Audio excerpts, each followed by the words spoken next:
नाहरमल नाम के ये दूसरे शिष्य हुए, दूसरे भक्त हुए श्री हरवंश महाप्रभु के। महाराज जी श्री हितरवंश महाप्रभु देवबंद में 32 वर्ष तक रुके। 31-32 वर्ष की आयु तक महाराज जी वहीं विराजे। तो वहां पर भी आपकी सेवा और आपके भाव से प्रभावित होकर के कई आपके मित्र भी आपके शिष्य बन गए और कई देवबंद में रहने वाले भी आपके अनुचर हुए। उन्हीं देवबंद के अनुचरों में एक आपके शिष्य हुए श्री नाहरमल जी। अब आप तो वापस वृंदावन चले आए, लेकिन वहां जिनको छोड़ करके आए उनकी स्थिति अब बिगड़ने लगी। उन्हीं में से एक नाहरमल जी को इतना विरह हो गया, इतना विरह हुआ महाराज कि अब वे रुक ही नहीं पा रहे थे। उन्होंने तो अपने परिवार से कहा, भैया अब आप सब लोग सब संभालो, पूरा घरवार आदि सब कुछ व्यवस्थित करो, हमसे नहीं रहा जा रहा, हम तो अपने गुरुदेव के पास वृंदावन जा रहे हैं। और नाहरमल जी अपना संपूर्ण परिवार छोड़ करके देवबंद से वृंदावन आ गए। जैसे ही आप वृंदावन आए, वृंदावन में थोड़ी थोड़ी भीड़ होने लग गई थी। कितने लोगों की? 30-40 लोगों की। आज कितनी होती है? राधा वल्लभ जी दिखे ही नहीं रहे, इतनी भीड़ है गई है। और कहां 30-40 लोगों की, ज्यादा से ज्यादा 50 लोग हो जाते होंगे, इतनी भीड़ होती थी। हम भी छोटे थे ना महाराज जी, तब उस समय पर भी वृंदावन में रात्रि 6 बजे के बाद में लोग नहीं निकलते थे। अब तो वृंदावन जयपुर से भी ज्यादा हाईटेक हो गया। रात भर दुकानें खुली रहती हैं, रात भर लोग घूमते रहते हैं, सोते ही नहीं वृंदावन में। तो नाहरमल जी सबसे पहले मदन टेर गए और मदन टेर में जाकर के श्री राधा वल्लभ लाल जी का दर्शन किया। राधा वल्लभ लाल जी का दर्शन हुआ। राधा वल्लभ लाल जी का दर्शन करके उन्होंने सबसे पूछा, भैया हमारे महाप्रभु जी कहाँ हैं? श्री हितरवंश महाप्रभु कहाँ हैं? चांद सा सलोना। तो हमारे हितरवंश महाप्रभु कहाँ हैं? उनके दर्शन करने हैं। सेवकों ने कहा, बोले वो तो सेवा में हैं, किशोरी जी की, श्री जी की सेवा में गए हुए हैं। बोले कहाँ हैं सेवा में? बोले यहीं वन में ही गए हैं आगे की ओर। और ढूंढते जा रहे थे नाहरमल जी। तभी आपने क्या देखा? श्री हितरवंश महाप्रभु, हित हरिवंश महाप्रभु अपने कंधा पे एक झोला लटकाए हैं और छोटी छोटी लकड़ियां बीन करके जंगल में से उस झोला में डालते जा रहे हैं। गोबर के उपला मिल जाए तो उनको उठा लेते हैं, कंडाओं को डाल लेते हैं। आहा, हितरवंश महाप्रभु जो साक्षात ऐसे लगते हैं दूर से देखने में मानो युगल सरकार को ही प्रतिबिंब स्वरूप हो। ऐसे कोमल आपके चरण, ऐसा कोमल आपको मुखमंडल, ऐसे कोमल महाराज। और जिनके अनेक शिष्य हैं, अनेक सहचरियां, अनेक दास दासियां हैं, पर स्वयं गए हैं अपने हाथन से ही सब सेवा के भाव कर रहे हैं। अपने आप लकड़ी उठा रहे हैं, अपने आप गोबर के उपला इकट्ठे कर रहे हैं और बरबर के झोली में डालते जा रहे हैं। ये दृश्य देख करके नाहरमल जी बोले जय जय। और जैसे शब्द सुना, महाप्रभु जी ने देखा, आहा, अरे ये तो हमारे देवबंद से आए हो नाहरमल, रुक जा, अभी सेवा में हूं, सेवा से निवृत्त है चर्चा करूंगा। और उठाने लगे, सामग्री उठा के धर रहे हैं, कहीं से पुष्प मिल जाए तो उनको जो भी योग्य वस्तु सेवा की दिखे सब ग्रहण सेवा में ले रहे हैं। अपने निज कर से सब सेवा कर रहे हैं। सेवा करके जैसे जान लगे, और भैया सब ठीक, आनंद कब आए? प्रणाम किया। बोले भगवान, मन में एक शंका उत्पन्न हो रही है। क्या?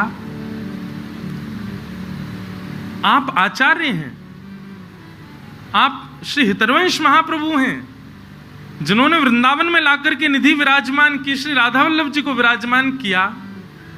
आपके अनेक अनुचर हैं, अनेक दास दासियां हैं। ये सब लकड़ी उठाना, उपले उठाना, ये सब क्रिया करना, ये आपका कार्य है, ये शोभा नहीं देता। आप जैसे आचार्य ऐसे बाहर निकल करके ये सब क्रिया करें छोटी मोटी, ये उचित नहीं लगती भगवान।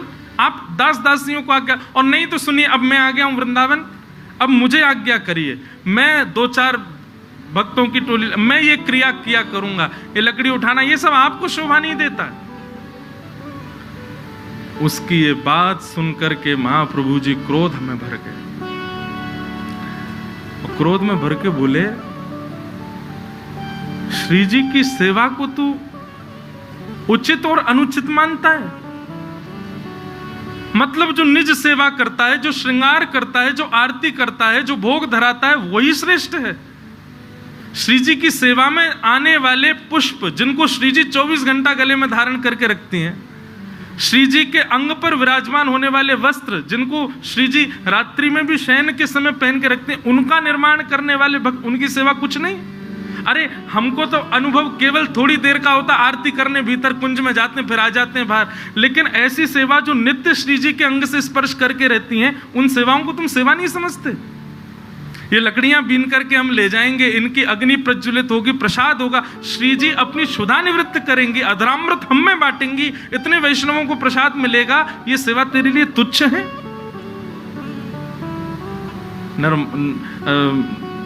नाहरमल तो परेशान हो गया, नहीं नहीं भगवान, मुझे लगा आपकी योग्यता के अनुकूल नहीं है, और नाराज होगा। बोले कैसे कह सकता है? श्री जी की सेवा सेवा होती है, बड़ी छोटी नहीं होती, चाहे जैसी मिले।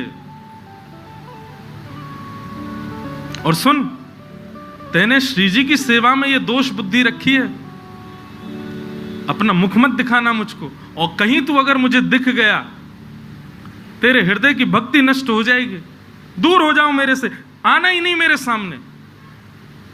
और महाप्रभु जी थोड़े नाराज होकर के वहां से चले गए। बंधु, मुझसे तो बहुत बड़ा अपराध हो गया, ये तो बहुत बड़ी पीड़ा का विषय हो गया, अब मैं कहां जाऊं, क्या करूं? इससे अच्छा तो मैं प्राण क्यों ना त्याग दूं, महाप्रभु जी ने मेरा त्याग कर दिया। बेचारे नारमल तो अपना पूरा परिवार छोड़ करके आए थे, सब छोड़ के आए थे उनकी शरण में रहने के लिए, परंतु एक सूक्ष्म अपराध बन गया जिसके कारण महाप्रभु जी ने त्याग कर दिया।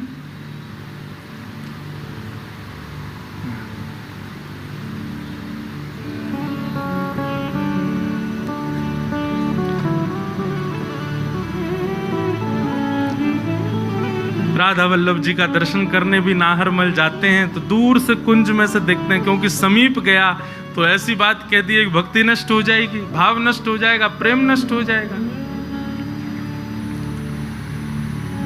ठाकुर जी रूठ जाएं एक बार को तो भी चल जाएगा, आचार्य ही रूठ गए हैं, अब कैसे काम चले? ऐसी व्याकुलता, ऐसी घबराहट रहती है नाहरमल को, कहां जाऊं, क्या करूं, कौन सुनेगा मेरी बात? यमुना जी के तट पर बैठ करके अब तो मन बना लिया कि बस अब तो प्राण त्याग दूंगा मैं।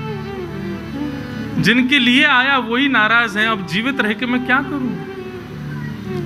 वहीं बैठे बैठे अपने मनी मन में बस स्वयं को कोसने लगे। 9-10 दिन हो गए, श्री महाप्रभु जी नहीं मिले।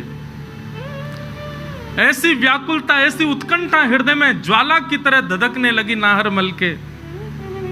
बंधु, आचार्य तो कठोर हो गए, परंतु आचार्य जिनको नित्य स्पर्श करते हैं, ऐसी हमारी श्री जी थोड़ी ही कठोर हैं। हेतरवंश महाप्रभु एक दिन रात्रि में सो रहे थे, स्वप्न में किशोरी जी प्रकट हो गए और प्रकट होकर के बोली, जय जय महाप्रभु जी। बोले, हाँ श्री जी आज्ञा करो, क्या बात है, आप ऐसी उदास क्यों, कोई श्रम भयो, आज्ञा करो। बोले, श्रम तो बहुत ज्यादा है रो है। बोले, कैसे श्रम है रो है? बोले, बेचारो नाहरमल अपने बालकन को छोड़ के, अपने घरवारेन को छोड़ करके, अपनो गांव छोड़ करके वृंदावन आयो, आपकी शरण ग्रहण करवे के काजे आयो, और वहां से नेक सो अपराध बन गए हो, और वह अपराध के का, और वो भी अपराध कहाँ हो, वो तो आपके काजे विचार कर रहे हो कि आप वन में जाओ, आपको कष्ट हो, या हमारे कोई दास दासी को लगाए दूं, लेकिन आपने वह बेचारे को ऐसा त्याग दियो है, रो रहे हो है, बिलक रहे हो है। मैं सही बताऊं, मुझको रात भर नींद नहीं आवे, मुझको रात भर वाको रुदन सुनाई देवे, रात भर वाको भाव, रात भर वाकी पीड़ा मुंह को पीड़ित करे। महाप्रभु जी बोले, श्री जी देखो, आपको ने कठोर होना पड़ेगा, ऐसे आपकी सेवा में कोई दोष बुद्धि रखेगो, वाकू हम कैसे सहज में क्षमा कर सकें? श्री जी बोली, मुंह में एक ही दोष है। कहा, मुंह पे क्रोध करनो नहीं आवे, मुंह पे रूठनो नहीं आवे। यही मारे मान लीला में भी मैं मान करूं और लालन नेक सी लीला कर मैं सोई रीझ जाऊं, क्योंकि मुंह पे मान करनो आवे ही ना है, मुंह पे रूठनो आवे ही ना है, मुंह पे ज्यादा क्रोध करनो आवे ही ना है, लड़नो झगड़नो ये मेरो स्वभाव नहीं है। याकू आप मेरो दोष मान सको आचार्य चरण, पर मुंह पे ये सहन नहीं है रहे हो है। वह नाहर मल को कष्ट मुंह को बहुत लग रहे हो है। एक श्री हित ध्रुव दास जी का एक बड़ा प्रसिद्ध पद है।